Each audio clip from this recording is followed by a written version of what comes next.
Hello students, welcome back to my channel Aditya Physics Classes. Student, today in this lecture we will discuss experiment number 4. Okay, the aim of this experiment is to compare the EMF of two given primary cells using potentiometer. Okay, so what is the EMF, what is the primary cell, what is secondary cell, what is cell? Okay, ये clear आपको करना है.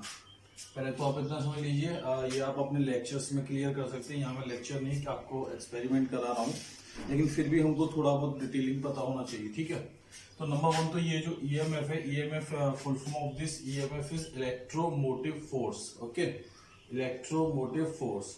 So student यहाँ पे confuse हो जाते हैं कि सर इलेक्ट्रोमोटिव फोर्स क्या ये फोर्स होता है? तो आंसर है कि ये फोर्स नहीं होता है. ठीक है, पहली बात. दूसरी बात ये कि आप लोग बहुत अच्छे से इंट्रोड्यूस हैं पोटेंशियल से. ठीक है ना, पोटेंशियल. अब मान लीजिए हमारे पास एक बैटरी है और ये हमारे पास एक सॉल्यूशन है, इलेक्ट्रोलाइट है. ये इलेक्ट्रोलाइट है और इसमें दो इलेक्ट्रोड हमारे हैं. एक इलेक्ट्रोड ये है और एक इलेक्ट्रोड ये है. ठीक है, सो एक इलेक्ट्रोड पॉजिटिव है और एक इलेक्ट्रोड नेगेटिव है ड्यू टू दिस इलेक्ट्रोलाइट. ठीक है, तो जब ये एक तरह से एक बैटरी बन के तैयार होगी. ठीक है, अब देखिए जब मैं यहाँ पे ये इस पॉजिटिव इलेक्ट्रोड और इस नेगेटिव इलेक्ट्रोड के बीच में अगर एक वायर यहाँ लगा देता हूँ, ठीक है, तो यहाँ पे हम देखते हैं कि करंट फ्लो होने लगता है. ठीक है, पॉजिटिव टू नेगेटिव. तो ये जो आपके इलेक्ट्रोड है यानी पॉइंट ए और पॉइंट बी, इन दोनों के बीच में एक पोटेंशियल डिफरेंस जो है हो जाता है. सपोज यहाँ का पोटेंशियल पॉइंट ए का वी ए है और पॉइंट बी का पोटेंशियल वी बी है. ठीक है, तो पोटेंशियल डिफरेंस कितना होगा? वी ए बी कितना होगा? तो V A minus V B. इतना पोटेंशियल डिफरेंस इन दोनों के बीच में होगा. ठीक है, V A minus V B. तो ये तो हो गया पोटेंशियल डिफरेंस. लेकिन हम बात कर रहे हैं इलेक्ट्रोमोटिव फोर्स. तो इलेक्ट्रोमोटिव फोर्स क्या होता है? आपने अक्सर सुना होगा कि बैटरी 2 वोल्ट की है, बैटरी 5 वोल्ट की है, बैटरी 6 वोल्ट की है. तो वो 2 वोल्ट, 5 वोल्ट, 6 वोल्ट वो क्या है? वो है इलेक्ट्रोमोटिव फोर्स बैटरी का. मींस कि जो हमारा ये पोटेंशियल डिफरेंस होता है, ये पोटेंशियल डिफरेंस केवल यूनिट चार्ज को दो इलेक्ट्रोड के बीच में ले जाने में जो भी वर्क डन हमको करना होता है उसको हम लोग बोल देते हैं पोटेंशियल डिफरेंस. यानी यूनिट चार्ज को यहां से यहां तक ले जाने में इन दो इलेक्ट्रोड के बीच में जो भी वर्क डन कराना पड़ा उसको हमने बोल दिया, यूनिट चार्ज पे जो भी वर्क डन किया उसको हमने बोल दिया potential difference. Means potential difference V A B ये है W A B, work done A से बी तक यहां तक ले जाने में किस पे? यूनिट चार्ज क्यू पे. इसको आप लोग बोलेंगे पोटेंशियल डिफरेंस.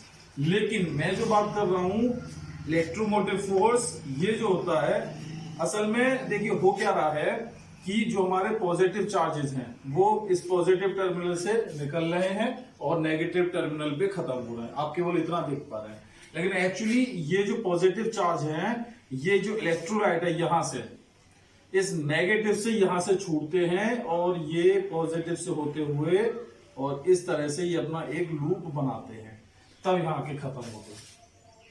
ठीक है, तो इसको अब कहां से चलना पड़ रहा है? पॉजिटिव चार्ज को यहां से, ये, या फिर मैं ये कह लूं कि इलेक्ट्रॉन को ऐसे करके चलना पड़ रहा है यहां से. ये जो सॉल्यूशन है, ये जो इलेक्ट्रोलाइट है, इसके यहां से ये इसको ऐसे चल के और फिर इधर पॉजिटिव और फिर ये लौट के इधर आना पड़ेगा. ठीक है, तो अब मुझे बताइए कि किसको ज्यादा चलना पड़ रहा है, कौन ज्यादा वर्क कर रहा है? ये वर्क यहां ज्यादा कर रहा है कि अगर चार्ज केवल ए से बी जाएगा तो ज्यादा वर्क करना पड़ेगा, कि जब वो उसको यहां से लेके इस पॉइंट से लेके, चलो इसको हमने नाम दे दिया ए डैश और इसको हमने नाम दे दिया ए डैश, नाम दे दिया इसको. तो इसको जब हम ए डैश से ये इस तरह से वापस ए डैश लेके आएंगे तो ज्यादा वर्क डन करना पड़ेगा. तो आंसर वर्क डन यहां ज्यादा करना पड़ेगा, यहाँ पे एनर्जी ज्यादा चाहिए होगी. ठीक है ना, क्योंकि उसको हमको ये ज्यादा डिस्टेंस ट्रेवल करानी है, ज्यादा दूरी तक लेके जाना, ज्यादा डिस्टेंस तक लेके जाना. ठीक है, तो ये यूनिट, अब इस यूनिट चार्ज पे जो वर्क डन हुआ, सपोज ये वर्क डन है W, ये वर्क डन है डब्ल्यू, और डब्ल्यू ए भी आपको समझ में आ रहा है, ये तो इलेक्ट्रोड के बीच किस पे किया ये वर्क डन, यूनिट चार्ज पे किया। तो अब मुझे बताइए ये डब्ल्यू ए बी और डब्ल्यू, इन दोनों में कौन सा वर्क डन बड़ा है, तो आप कहेंगे कि ये वाला वर्क डन बड़ा है डब्ल्यू, ठीक है ना भाई। ये क्योंकि ये इसको यहां से लेके ये ज्यादा वर्क डन कराना पड़ रहा है, इस यूनिट चार्ज को यहां से लेके आना पड़ रहा है, ठीक है ना, तो इस पे वर्क डन ज्यादा कराना पड़ रहा है। तो अब अगर ये बड़ा है तो आप ये कह सकते हैं कि इलेक्ट्रोमोटिव फोर्स यानी ईएमएफ को ई लिख देते हैं बेटा, ठीक है। Electromotive force E is greater than V A B, लिख सकते हैं। ये दोनों में बेसिक डिफरेंस होता है, ठीक है। और क्या डिफरेंस हो सकता है दोनों में, और इसमें ये डिफरेंस हो सकता है, सपोज यहां पे कोई करंट फ्लो नहीं हो रहा, ए और बी का मैंने कोई कनेक्शन नहीं कराया, कोई करंट फ्लो नहीं हो रहा, तो अगर इन दोनों के बीच में कुछ पोटेंशियल होगा उस केस में, आंसर है नहीं है, कोई पोटेंशियल नहीं है, ठीक है ना। उस टाइम इन दोनों के बीच में कोई पोटेंशियल नहीं है। लेकिन इस बैटरी का ईएमएफ तो अभी भी उतना ही है, इस बैटरी का ईएमएफ तो अभी भी उतना ही है। यानी अगर ये इसका ईएमएफ ये 2 वोल्ट था, तो भले ही करंट फ्लो हो या ना हो, आई की वैल्यू आई अगर ए टू बी करंट फ्लो हो रहा है, ये अगर हो या ना हो, ईएमएफ की वैल्यू उतनी ही रहेगी, ठीक है। लेकिन उस टाइम क्या खत्म हो गया, उस टाइम वीएबी नहीं होगा, पोटेंशियल डिफरेंस नहीं होगा, वो आप नहीं निकाल पाएंगे, ठीक है ना। ये बात आपकी समझ में आ रही है बेटा, क्योंकि सर्किट क्या है, सर्किट ब्रेक है, सर्किट कंप्लीट ही नहीं है। जब तक आप ए और बी को जोड़ेंगे नहीं, सर्किट कंप्लीट ही नहीं होगा, और सर्किट कंप्लीट नहीं होगा तो कैसे आप लोग पोटेंशियल को कैलकुलेट करेंगे, ठीक है ना। करंट फ्लो नहीं होगा, ठीक है। लेकिन ईएमएफ तो अभी भी है, ईएमएफ रहेगा, तो ईएमएफ और पोटेंशियल में ये डिफरेंस, पोटेंशियल डिफरेंस में ये डिफरेंस होता है, ठीक है। और ज्यादा डिटेलिंग में हम लोग बात करेंगे लेक्चर में, यहाँ केवल आपको थोड़ा बहुत समझना है, जिससे कि आपको ये क्लियर हो जाए कि एक्सपेरिमेंट को करना कैसे है, ठीक है। दूसरा इसमें एक पॉइंट ये है प्राइमरी सेल, ये दोनों पॉइंट्स को आप लोग क्लियर कर लीजिए, एक तो ईएमएफ और एक primary cell. What is cell, तो ये जो हमारे सेल होते हैं, जो भी सोर्स होते हैं, जो भी हमारे बात करें तो जो करंट होता है, जो करंट के सोर्स होते हैं और जो हमें एक जैसा करंट दे दें, ठीक है ना, यानी करंट की वैल्यू चेंज ना हो, स्टडी करंट की अगर हम बात करें, तो अगर जो हमारे सोर्स, ऐसे सोर्स जो हमें स्टडी करंट देंगे, उसको हम लोग क्या बोलेंगे, सेल बोलेंगे, ठीक है ना। तो ये सेल बेसिकली दो तरह के होते हैं, एक है प्राइमरी सेल और दूसरा आप लोग आगे पढ़ेंगे secondary cell. Secondary cell, primary cell और secondary cell, what is difference between, तो केवल इतना समझ लीजिए कि प्राइमरी सेल जो होते हैं उसको आप लोग रिचार्ज नहीं कर सकते। रिचार्ज मतलब एक बार यूज में लेंगे, जितनी एनर्जी उतनी एनर्जी को, जब तक वो एनर्जी है तब तक आप उसको यूज करेंगे, और जब वो एनर्जी खत्म हो जाएगी तो वो सेल बेकार, वापस उसको आप दोबारा उतनी एनर्जी नहीं दे पाएंगे, ठीक है ना, मतलब रिचार्ज नहीं कर पाएंगे।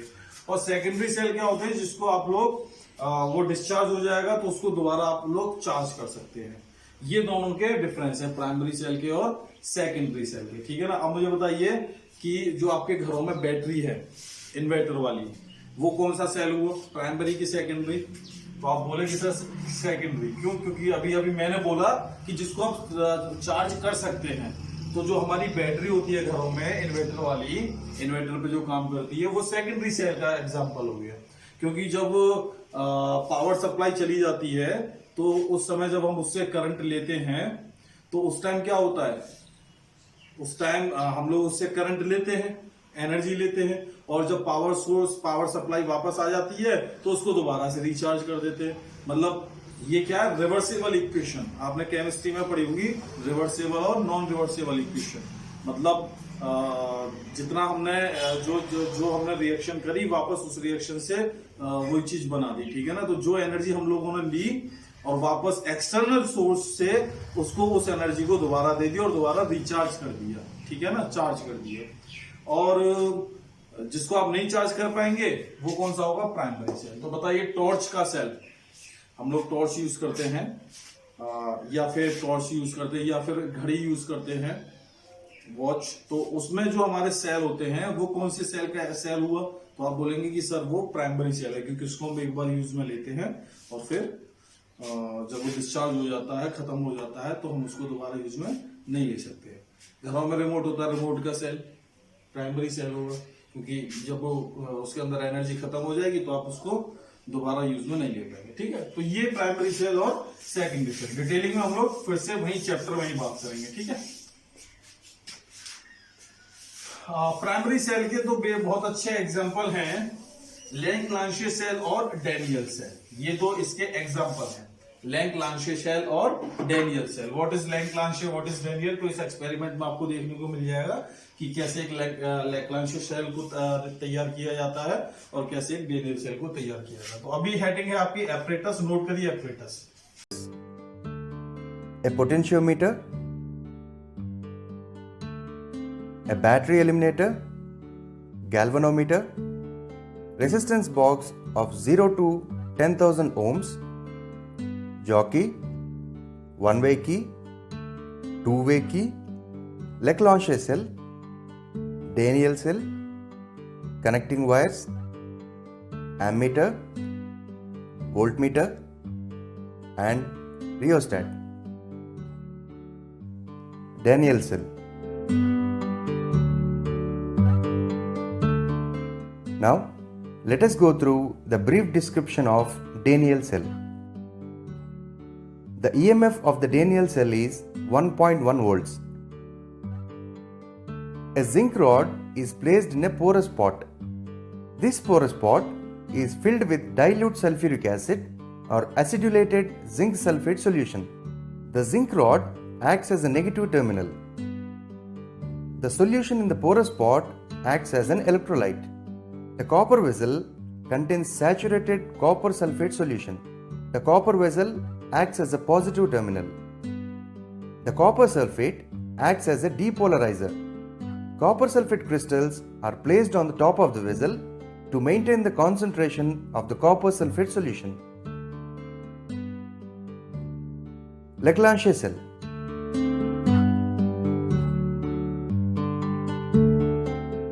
Now, let us go through the brief description of the Leclanché cell. The EMF of the Leclanché cell is 1.5 volts. A zinc rod is placed in the ammonium chloride solution. The zinc rod acts as a negative terminal and the ammonium chloride solution acts as an electrolyte. A carbon rod is placed in the mixture of manganese dioxide and powdered carbon contained in a porous pot. The carbon rod acts as a positive terminal. The mixture of manganese dioxide and powdered carbon acts as a deep. Apparatus लिखने के बाद में अब आप लोग अगली heading लिखेंगे formula. ठीक है, अच्छा, फॉर्मूले के लिए मैंने यहाँ पे ये एक डायग्राम बनाया हुआ है, इस डायग्राम से मैं आपको फॉर्मूला क्लियर करके देता हूँ। नंबर 1 तो ये सर्किट डायग्राम है, अगली नेक्स्ट हेडिंग सर्किट डायग्राम होगी, तो वहां पे आप लोग ये डायग्राम को बना सकते हैं इस हेडिंग के बाद फॉर्मूले के। ठीक है, दूसरा ये है, इसमें कनेक्शन भी आप लोगों को दिख रहे हैं कि कैसे कनेक्शन करने हैं, बड़ा क्रिटिकल सा डायग्राम भी है, लेकिन समझना बहुत अच्छे से आ जाएगा। ठीक है, ओके, तो ये हमारे पास नंबर 1 तो पोटेंशियोमीटर है। पोटेंशियोमीटर है क्या, तो पोटेंशियोमीटर से हम लोग क्या कंपैरिजन कर रहे हैं, ईएमएफ, मतलब हम लोग पोटेंशियोमीटर से वोल्टेज को मेजर कर सकते हैं, वोल्टेज को हम लोग मेजर करते हैं। ठीक है ना, पहले तो ये क्लियर हुआ। अब बात आती है कि सर वोल्टेज को मेजर करने के लिए तो हमारे पास वोल्टमीटर था, तो फिर इतना ये तगड़म झगड़म इतनी बड़ी डिवाइस बनाने की क्या जरूरत थी। ठीक है ना, तो इसके लिए नंबर 1 तो ये है कि वोल्टमीटर था, बहुत अच्छी बात है, लेकिन पोटेंशियोमीटर जो हमने बनाया, ये पोटेंशियोमीटर इसलिए बनाया क्योंकि ये वोल्टमीटर से ज्यादा सेंसिटिव होता है। ठीक है ना, सेंसिटिव मीन्स मतलब ये बहुत अच्छे से मिनिमम टू मिनिमम रीडिंग्स को, वोल्टेज को भी मेजर कर सकता है। ठीक है ना, तो ये ज्यादा सेंसिटिव होता है एज कम्पेयर टू वोल्टमीटर, इसीलिए हम लोग मिनिमम रीडिंग मेजर करने के लिए हम लोग इसका यूज करेंगे। ठीक है ना, अब यहाँ पे हम लोग कैलकुलेशन करते कैसे हैं, देखिए ये हमारे पास यहाँ पे गैल्वेनोमीटर है। सबसे पहले तो ये हमारे पास एक बैटरी है, इस बैटरी का पॉजिटिव टर्मिनल हमने यहाँ पॉइंट पी से कनेक्ट किया हुआ है, और जो इसका नेगेटिव टर्मिनल है वो विद हेल्प ऑफ की फिर अमीटर और फिर रियोस्टेट की हेल्प से पॉइंट क्यू से कनेक्ट किया हुआ। तो ये सर्किट तो आपकी समझ में ये आ रहा होगा, ये प्राइमरी सर्किट हो गया। ये पहला सर्किट है, ये पॉजिटिव, फिर ये और पॉइंट क्यू, ठीक है ना, और नेगेटिव टर्मिनल। तो ये हो गया पहला सर्किट। फिर हमने ये दो सर्किट और बनाए। ये सेल है हमारे पास पहले E1, पहले केवल ये समझिए कि E1 सेल है, और E1 का पॉजिटिव ये पॉइंट P से कनेक्ट किया है, ठीक है ना। और E1 का ये जो नेगेटिव टर्मिनल है ये यहाँ पे हमने टू वे की यूज की है। टू वे की का मतलब है कि जब हम लोगों को E1 के लिए कैलकुलेशन करेंगे तो ये कांटेक्ट हो जाएगा E1 के साथ, और जब हम लोग E2 के लिए कैलकुलेशन करेंगे तो ये इसका कांटेक्ट हो जाएगा। ये टू वे की होगी, ठीक है। तो ये हम लोग इसको इस तरह से यूज कर सकते हैं। अभी ये ऐसे है, ठीक है।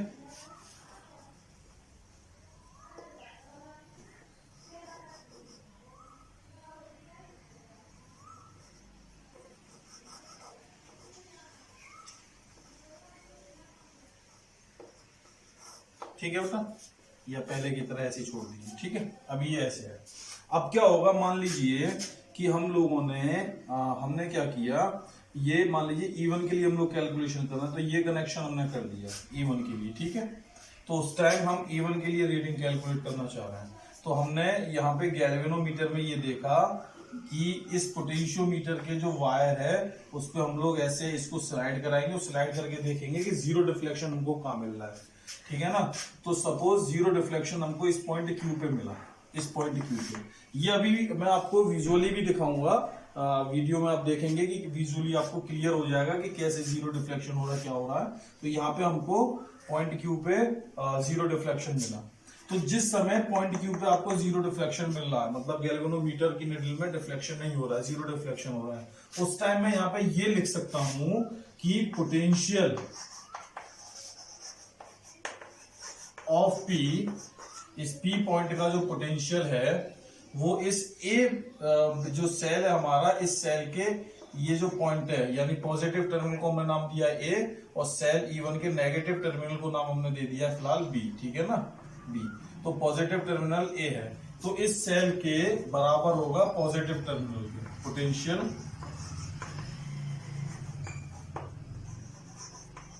ऑफ A, ठीक है।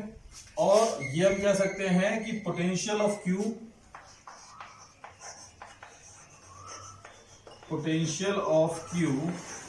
This is equal to potential of इस सेल का नेगेटिव टर्मिनल, पोटेंशियल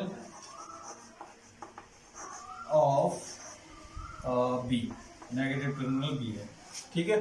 तो इस बेसिस पे, यानी ये देखिए इस P पॉइंट का जो पोटेंशियल है इस A पॉइंट के बराबर है, और इस Q पॉइंट का पोटेंशियल इस नेगेटिव टर्मिनल पॉइंट यानी B के बराबर है। और जब दो पोटेंशियल बराबर होते हैं, यानी दो पॉइंट और इनके बीच पोटेंशियल एक सा है, यहां भी उतना ही पोटेंशियल और यहां भी उतना ही पोटेंशियल, तो आप समझ लीजिए कि उनके अंदर करंट फ्लो, उस गैप में करंट फ्लो नहीं होता है। क्यों नहीं होता है? क्योंकि करंट जो है वो हमेशा high potential to low potential flow होता है, ठीक है ना। तो इसका मतलब है कि करंट फ्लो नहीं हो रहा, और गैल्वेनोमीटर में डिफ्लेक्शन भी जीरो है, ठीक है। अच्छा, तो इस बीच में कोई करंट फ्लो नहीं हो रहा, ठीक है। अच्छा, अब ये कहा जा सकता है इस बेस पे कि potential of P potential of A के इक्वल है, potential of Q potential of B के इक्वल है। तो हम ये बोल सकते हैं नाउ पोटेंशियल डिफरेंस, अब डिफरेंस निकाल लो दोनों के, पोटेंशियल डिफरेंस का मतलब होता है दो पोटेंशियल के बीच में डिफरेंस, पोटेंशियल डिफरेंस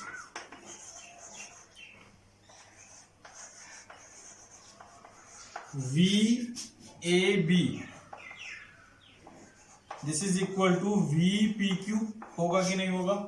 यानी P पॉइंट पे जो पोटेंशियल है और Q पॉइंट पे जो पोटेंशियल है, इन दोनों का डिफरेंस इन दोनों के डिफरेंस के बराबर होगा। क्यों?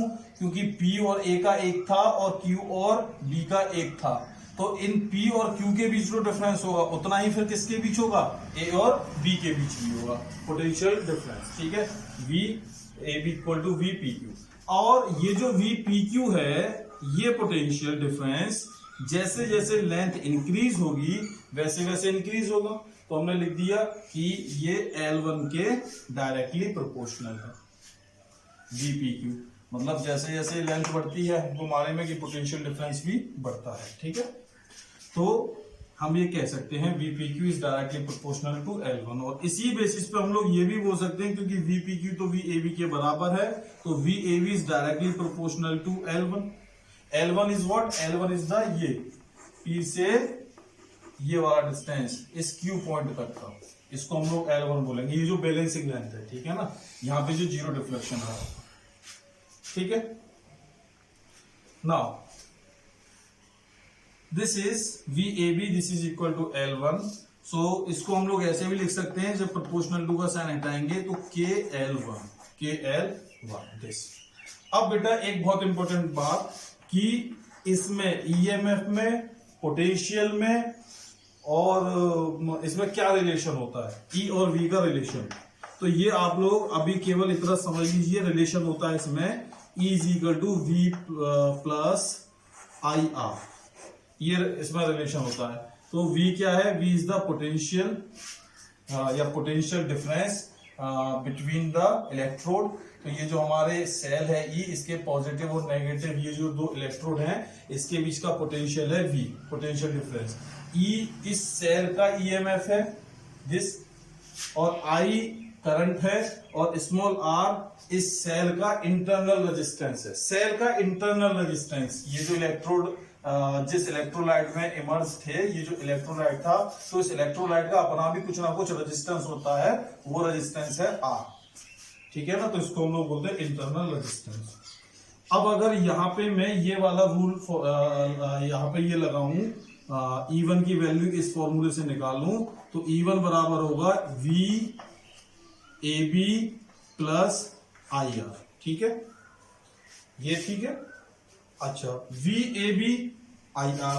अब इस केस में क्योंकि I की वैल्यू 0 है, I की वैल्यू क्या है 0, बट यहां देखिए I इज इक्वल टू 0। क्यों 0? क्योंकि गैल्वेनोमीटर में डिफ्लेक्शन नहीं हो रहा है, तो I की वैल्यू 0 बोलूंगा, 0 डिफ्लेक्शन हो रहा है, तो but I equal to 0, then E1 is equal to होगा VAB के, E1 इज इक्वल टू होगा VAB के। तो ये वाली वैल्यू को जब आप यहां लगाएंगे इस इक्वेशन में, तो आप इसको ऐसे लिख सकते हैं, नाउ इज जस्ट दिस, तो आप इसको ऐसे लिख सकते हैं, ये वाली वैल्यू को यहां लगाएंगे तो E1 this is equal to KL1 लिख सकते हैं कि नहीं लिख सकते। This is equation number 1। ये इस सेल E का EMF कैलकुलेट करने के लिए हमने एक फॉर्मूला बना दिया। अब ऑन द बेसिस, इसी बेस पे हम लोग बोल सकते हैं E2 दूसरे सेल का EMF this is equal to KL2। What is L2? तो L2 ये दूसरे सेल के लिए मान लो यहाँ पे बैलेंसिंग लेंथ मिलती है, ये था PQ, ये हो गया, अच्छा Q यहाँ दे दिया था आपने, तो इसको हम लोग Q ना देके कुछ और नाम दे देंगे, ठीक है ना, PQ, इसको R दे दिए और इसको S दे दीजिए, ठीक है। अपने उसमें चेंज कर लेना, ये PQ जहाँ पे आ रहा है उसकी जगह PS लिख लेना, ठीक है, सॉरी PR लिख लेना उसकी जगह। जहां पे भी आपने PQ लिखा है इस फॉर्मूले को बना देता है, वहां पे आप PS लिख लेना, क्योंकि Q पॉइंट ऑलरेडी हम लोग यहाँ दे चुके हैं, ठीक है। और लिखना नहीं है, केवल समझना है ये, तो ठीक है ना, डायरेक्ट हम लोग फॉर्मूला लिखेंगे, ये केवल आपको समझ में आ जाए। तो E2 ये हो गया, ठीक है।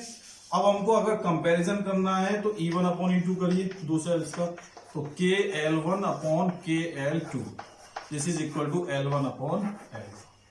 सो now what is the used formula? So finally हम लोग फॉर्मूला लिखेंगे ये, यहां पे हम लोग जो फॉर्मूला लगाएंगे वो ये फॉर्मूला लगाने वाले हैं दो सेल का EMF कंपैरिजन करने के लिए, L1 अपॉन L2। और L1 L2 अब आपको पता है कि क्या है, मैं सीधे फॉर्मूला लिख देता तो आपको पता नहीं होता कि कैसे क्या L1 है क्या यहाँ पे L2 है, ठीक है। तो अब आप लोग समझ चुके होंगे, ठीक है। तो ये हो गया फॉर्मूला। तो फॉर्मूले के बाद में नेक्स्ट सेटिंग आपकी सर्किट डायग्राम, और सर्किट डायग्राम आपको ये बना लेना है, ठीक है ना। ये सर्किट डायग्राम हो गया आपका, ठीक है। इसको आप बना लेंगे अच्छे से,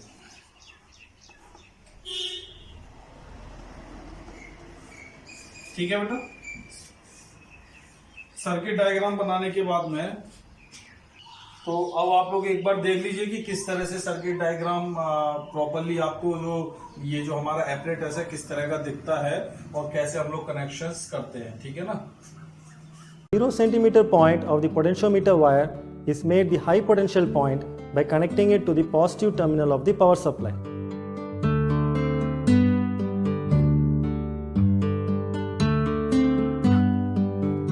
The 400 centimeter point of the potentiometer wire is made the low potential point by connecting it to the negative terminal of the power supply through a plug key, an ammeter and a rheostat.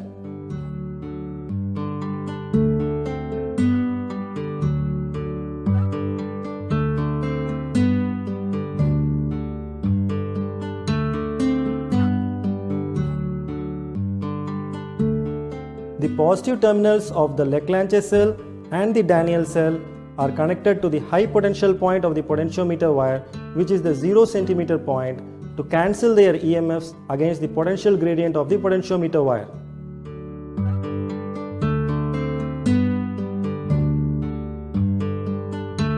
The negative terminal of the Leclanche cell, which is the zinc rod, is connected to the end A of the two-way key. The negative terminal of the Daniell cell, which is again the zinc rod, is connected to the end B of the two-way key.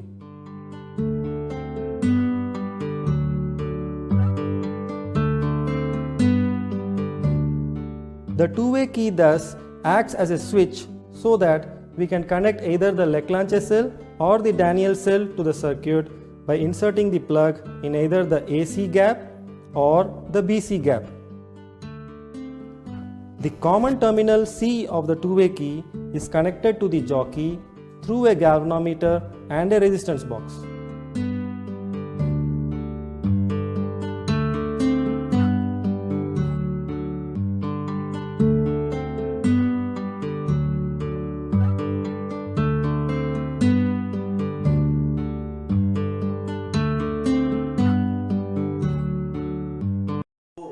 अभी अभी आपने देखा कि किस तरह से हमें जो है कनेक्शन करने होते हैं और एपरेटस हमारा किस तरह का होता है, ठीक है ना। Second is next heading is observation table.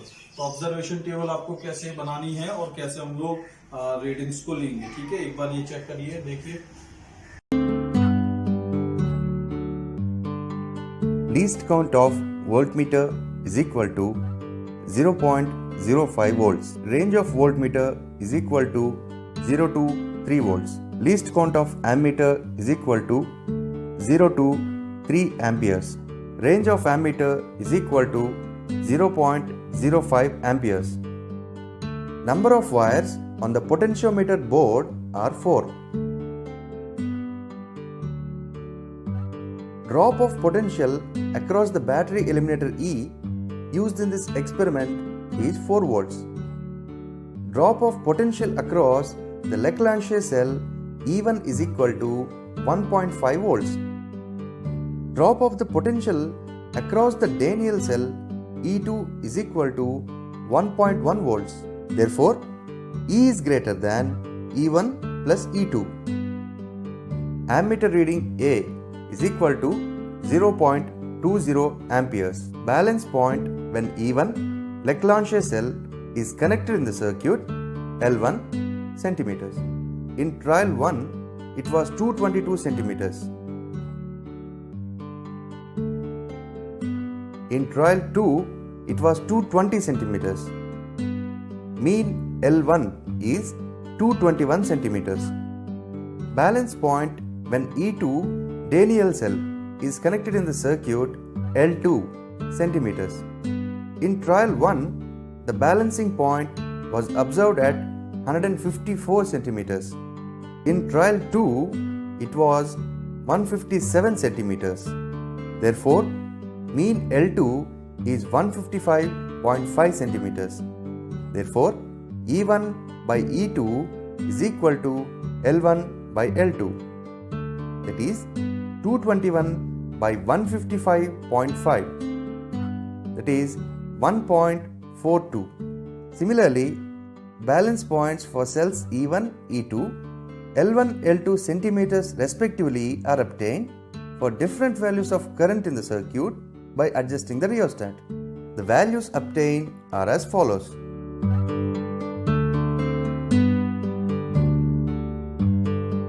Mean value of EMFs is equal to 1.42 plus 1.39, 1.41 plus 1.41 divided by 4, that is 1.40. तो कैसे आप लोगों को ऑब्जर्वेशन टेबल तैयार करनी है ये आप लोगों ने देखा। बेटा वहां पे थोड़ा सा एक चेंज आप ये कर लेंगे, जो आपका लास्ट वाला कॉलम है जिसमें आपने E1 अपॉन E2 कैलकुलेट किया है, E1 अपॉन E2 की वैल्यू कैलकुलेट करी है, या EMF का कंपैरिजन जहाँ किया है, ये लास्ट वाला था, याद रखिए L1 अपॉन L2, ये लास्ट वाली लाइन में आपने फॉर्मूला लिखा होगा और फिर E1 अपॉन E2 की वैल्यूज निकाली होंगी, ठीक है ना। बाद में मीन कैलकुलेट किया होगा। तो ये E1 अपॉन E2 की वैल्यू वहां टेबल में लास्ट में वो यूनिट और लिख के दे रहा है सेंटीमीटर, ठीक है ना। आप लोग ये सेंटीमीटर यूनिट नहीं लिखेंगे क्योंकि ये दो EMF का कंपैरिजन है, ये रेशियो है E1 और E2 का, तो वह रेशियो के लिए कोई यूनिट नहीं आती है, ठीक है ना। तो आप वहां पे ये सेंटीमीटर यूनिट जो लगी हुई है पहले में, फिर दूसरे में भी उसमें सेंटीमीटर लिखा है, फिर सेंटीमीटर लिखा है, तो आप ये यूनिट्स को नहीं लिखेंगे, कंपैरिजन की कोई यूनिट नहीं होती है। तो अगली हेडिंग हमारी रहेगी रिजल्ट, और इस एक्सपेरिमेंट में मेरा जो रिजल्ट आया जैसा मैंने आपको दिखाया वो रिजल्ट है the ratio of EMF E1 upon E2, ये मेरा आया 1.40। ये मीन की वैल्यू जो आपने मीन कैलकुलेट किया E1 और E2 के लिए, तो ये मेरा आया 1.40। मैंने इसके पीछे कोई यूनिट नहीं लिखी है, ठीक है ना, आप भी नहीं लिखेंगे क्योंकि रेशियो है। Now next setting is precautions. क्या क्या इस एक्सपेरिमेंट को करते समय हम लोगों को प्रिकॉशंस रखने हैं जिससे कि हम लोगों के एरर्स ना आए, जिससे कि हम लोग प्रॉपर तरीके से रीडिंग ले सकें, है ना। तो वो प्रिकॉशंस सबसे ज्यादा इंपॉर्टेंट होती हैं क्योंकि हम सब कुछ जानते हुए भी गलत कर सकते हैं अगर हम लोग प्रिकॉशंस नहीं रखेंगे तो, ठीक है ना। तो देख लीजिए क्या क्या प्रिकॉशंस हैं। The connections should be neat, clean and tight. The key should be closed only when we are taking the readings. The jockey should not be pressed over the potentiometer wire. The ammeter reading should remain constant for a particular set of observations. If necessary, by adjusting the rheostat, make sure that the ammeter reading remains constant. The EMF of the battery should be greater than the sum of the EMFs of the two cells. I hope कि आपको ये experiment clear हुआ होगा, और जिस समय हम लोग लैब में पहुंचेंगे तो आप लोग इस एक्सपेरिमेंट की रीडिंग्स को बहुत अच्छे से लेंगे, ठीक है ना। So today we will close here, thank you.